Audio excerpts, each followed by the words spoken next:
Welcome to my channel. Today we'll be talking about C programming language and we'll be answering these questions. We'll begin from the first one, which is to write a shell script that can compile a C file with the file name exported as C file. The executable should be C output. So we'll begin working on that now. Okay, first thing we did here was to create a file called code1.c. You can see the file we have there. We have a code to print hello world on the console on this, which is going to be on the terminal. We use ls to list all the files that is currently on this our C folder. Next, we'll now use export with the C file name, which is what we want the file name of the file we're going to use to be saved in as. So we still get back to using export later on maybe more topics we're going to treat. We have actually exported that. Next, we need to create a shell script file where we are going to type our shell script command. So normally what we do is we begin anytime we are writing a shell script, we are actually going to begin that with this #1 bin bash. So that thing you see there is what we always begin a shell script with. Now any command that comes under that first line is going to be something like a command that is actually run on a terminal. So you can see when we want to compile a file, we normally use gcc the file name, then we use -o, then c-output, which is going to be the output file. So this is actually the command we normally use to compile without using any of the error flags. So now we are going to use this $sign with this C file.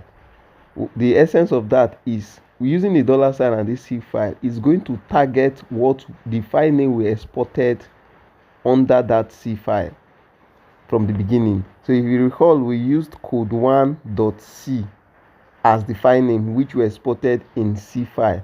So using the $sign and C file, what will happen is that what will be actually run will now be gcc code1.c minus, that is -output.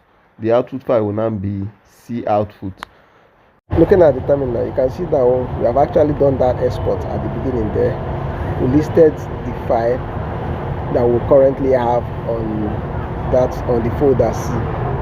Now next you will see that #1 that we created, which holds our script, our bash script.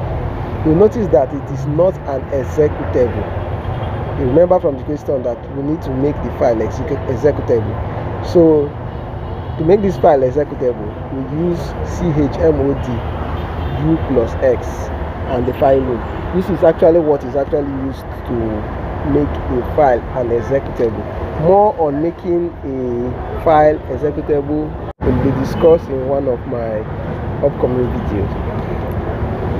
So after that, you can see that we listed the files we currently have. You can now see that the bash1 is now highlighted with green color, which shows that it is an executable.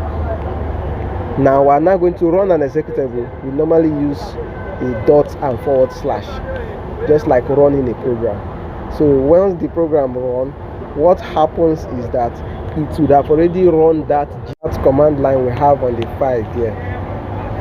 After that, you will notice that we now have a C output file created. You can check that by using ls. Now we're going to the next question, which is number 2. Write a C program that prints exactly. Programming is a good choice. You will notice that inverted comma, we're going to print that as well, followed by a new line using put. So we'll do that now. Okay, we already have the code down out here. You can just type this out. You'll notice we normally use a / to cover up an inverted comma that we want to actually print out. So take note of this type of inverted comma we use to make this programming is a great choice, a strength. So you can test this out. You can see we already have it down here. We tested it and it actually worked. It printed out the program is a great church with the inverted comma. There are also other types of symbol that we can use this backslash to cover. You can actually use the backslash to cover even a single inverted comma. You can actually use it to cover a backslash itself. Like if you put a backslash twice, it will actually print one of the backslash. That's it for that. Next, we are going to do similar thing for printf. Okay, for printf, we are going to actually make use of a new line to actually print a new line, which is \n. Make use of printf here. You can see now that we listed out what the files we actually have. We still use the same name, the same file, just that we edited it for printf, and then we outputted for question 3. You can see the new output, and when we print it out, it actually printed out exactly what we expect. Okay, next we will now talk about the question 4, which is actually to print out various types we have in C. We have char, we have int, which is for integer, we have long int, we have long int, we have float. This long int, what it means is the longer the integer value. Okay, now in order to print this, you can see that, okay, looking at what we have on this code, you can see that to print out for various types, for char, int, long int, long int, you can see we have the first of them. We actually printed this using ZU, because you can notice that from all the figures that was actually printed are all in numbers and they are unsigned values. That's why we used ZU. So you will notice later on, you will notice there are various letters we can actually use. We can actually use D, we can use X for string. So we will still talk about that in more videos in the future. Okay, you can see that we make use of Sizeof to actually print out these various types. So what you take note of, this Sizeof is actually used to print out the size of various types in C. Take note of the way we actually printed this out. Size of a char, you can see we made size of a char. We give a space and now put this percentage sign with ZU to indicate where we actually want the number to actually appear. Then we now use bytes s with a new line so that it will actually print a new line.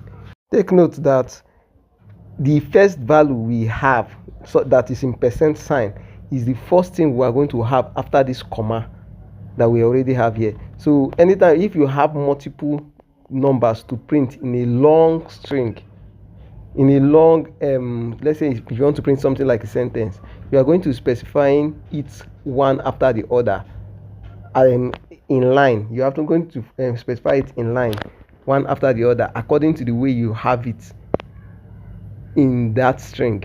Okay, that's it for that. We actually compiled it, as you can see. After we listed the file that is actually there, we compiled it and test it, and you can see that it actually printed out the various sizes. Okay, for the last question, you can see that we actually want to print this long string. Note that this is just a string. It is not a number that is in a variable. So we can print this, and any place you see any symbol that will not be able to be printed, such as this inverted comma, we're going to make use of backslash. And what we are supposed to do here is to actually print this in a standard error. You can see we make use of fprint to actually print in a standard error, and this standard error is specified inside that function before the string, which specifies the channel in which the stream or the channel in which you want to print out that particular string. So you can see how we actually typed it. We compiled it and tested it. It actually will print on the shell console, but we're actually able to print using the standard error and fprint, which is what the question specify.